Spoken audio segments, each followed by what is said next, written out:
భద్రాద్రి కొత్తగూడెం జిల్లా అశ్వారావుపేటలో అంతర్రాష్ట్ర దొంగలను పోలీసులు పట్టుకున్నారు. అశ్వారావుపేటలో పోలీసులు వెహికల్ చెకింగ్ చూసి బైక్ పై పారిపోయేందుకు ఇద్దరు వ్యక్తులు ప్రయత్నించగా వారిని పోలీసులు వెంబడించి పట్టుకుని 48 గ్రాముల బంగారం, ఒక వాహనం స్వాధీనం చేసుకుని రిమాండ్కు తరలించినట్లు పాల్వంచ డీఎస్పీ సతీష్ కుమార్ వెల్లడించారు.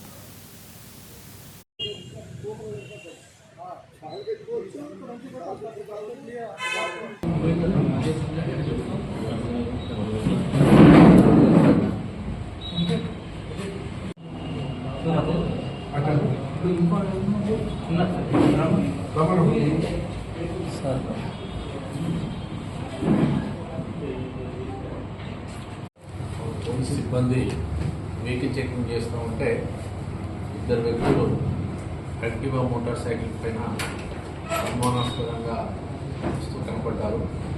వాళ్ళను ఆపి విచారిస్తే వాళ్ళ పేర్లు బచ్చు సతీష్, భవనిగడ్డ మండలం రామచంద్రాపురం విలేజ్, అలాగే ఆర్ఎంల ధర్మరాజు, రెడ్డిగూడెం మండలం ఉద్దులపర్వ విలేజ్, ఎన్టీఆర్ డిస్టిక్ అని చెప్పినారు. వాళ్ళ మూమెంట్స్ అనుమానాస్పదంగా ఉన్నాయి కాబట్టి వాళ్ళను తర్వాత ఇంట్రాగేట్ చేయడం జరిగింది.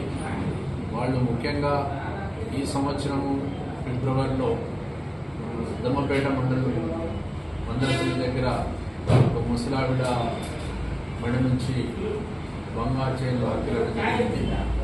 అలాగే సెప్టెంబర్ 10వ తారీఖు అశ్వారావుపేట పిఎస్ పడిన నారాయణగూడెంలో రోడ్డు పక్కన ఉన్నటువంటి ఒక కిరాణా షాప్ వ్యక్తి అర్ధరాత్రి పూట బాలకృత్యాలు తీసుకోవడానికి